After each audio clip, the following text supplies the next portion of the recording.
of actual tanks that are kind of like driving around in like air maps now. Yeah. And when they shoot, now you have completely different sounds that like I feel they are way more fitting in the way that they like sound from a distance.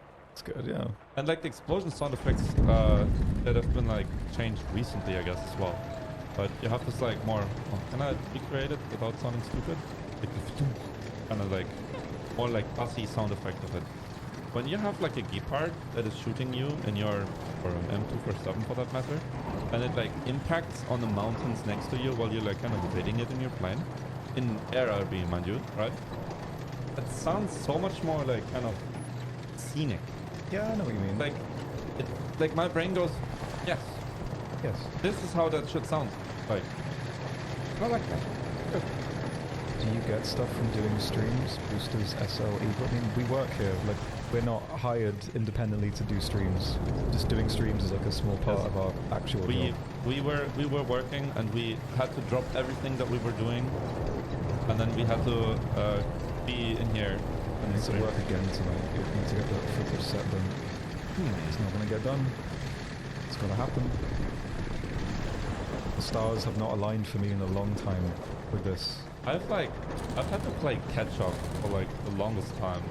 Yeah. I feel like these past like couple weeks, because there's always something new that kind of like finds its way into like my inbox for things. Like I get the little special tasks that I kind of don't expect, and then like my, I guess you can call it like my time management, my like perceived time that I have throughout the day, what I want to get done, just gets like, somebody takes it and like rips it apart basically, and then I'm back at square one where like I tell apart now, okay, I'm finishing invoices today, and then I don't. Yeah, I know this. That's like, it's super frustrating when that happens. Gotta be done. What is this? Look, I'm just saying, dude. uh-huh. Just saying. All those pleading emails I got. Please, Mr. Yan has not approved my need. Every time. Oh. Which one was that? I don't remember. We've had There's been a couple. Yeah. But it's, They come through. they do. They But it want is the not- they want the videos. They do. But it is not your fault. They just need to upload a Google Drive link properly. That's true, actually. Oh, don't do it. It is okay. He is safe here. Or maybe not. I think you can sort of get to a point where you can hit the cupola for... Yeah, he knows already. Maybe he doesn't. Maybe I misjudged. Bad hits. I think the lower side is only 20mm thick, so you should be able to splash to This the very one? bottom. Oh, this one. I mean, like the side of the hull, but if you hit the top of the cupola, you should be able to. No, it's actually not aesthetically. You should be able to. But yeah, I mean, like the very bottom of the side of the hull, where it slopes inwards. Well, not if I give him an angle to shoot. That's kind of true. Okay. That was unfortunate. Because we use... we can... Does this count as HE when I use Mighty Mouse muscle? Heat. Are they he rockets? No, they're like... Are they heat rockets? They're like heat rockets. But they're like... I mean, it's still heat. I don't know, it's still he. If it's he, it's he.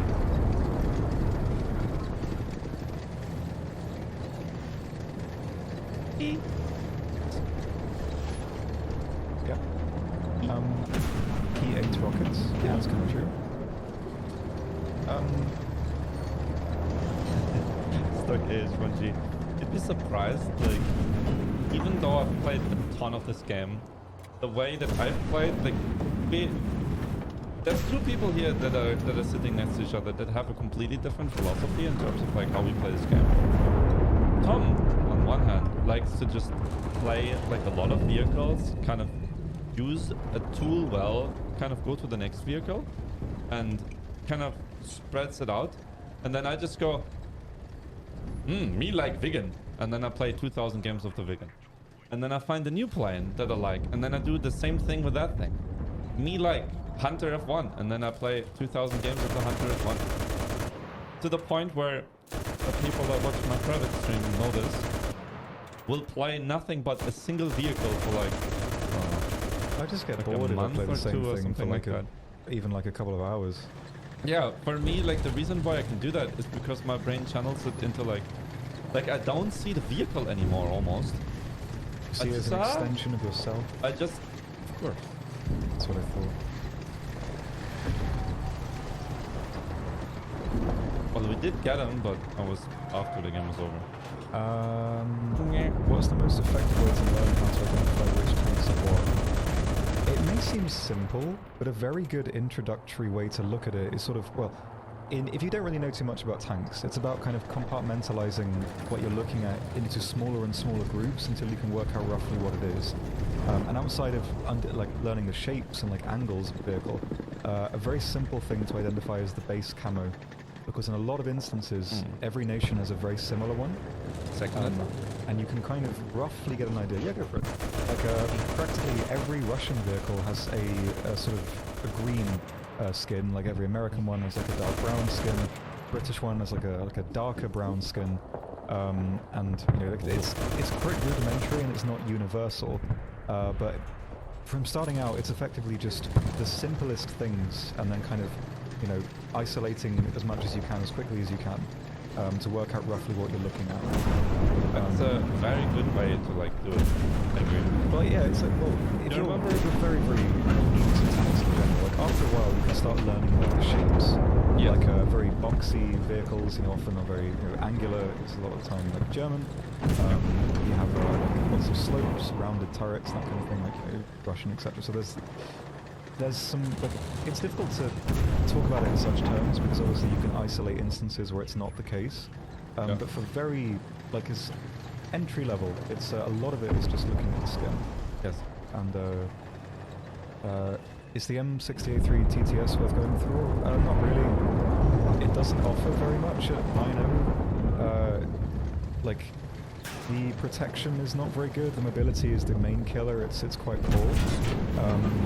The gun you have is pretty good. You've got laser range fun, you've got thermals, but like those things don't really let you do anything. You know what I mean? Like it sounds annoying to say it like that, but it's like comparing it to like the Rise at 8.7, which is already not a great vehicle. The TTS at 9.0, it's still slow. It still has the same armor. All it has is thermals and a better dart, basically, and a laser.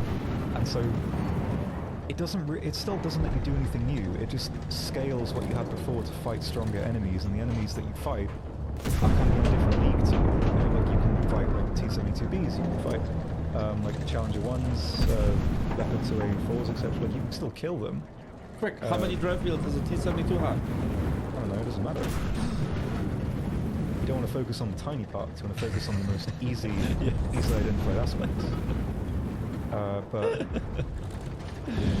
yeah, it's not, I wouldn't say it's a vehicle to focus on. Like that line I wouldn't go for until there's something better at the end of it. Or those tanks kind of down in BR, or they get like a reload buff or something. Where it stands right now, I don't think I would like to recommend it personally.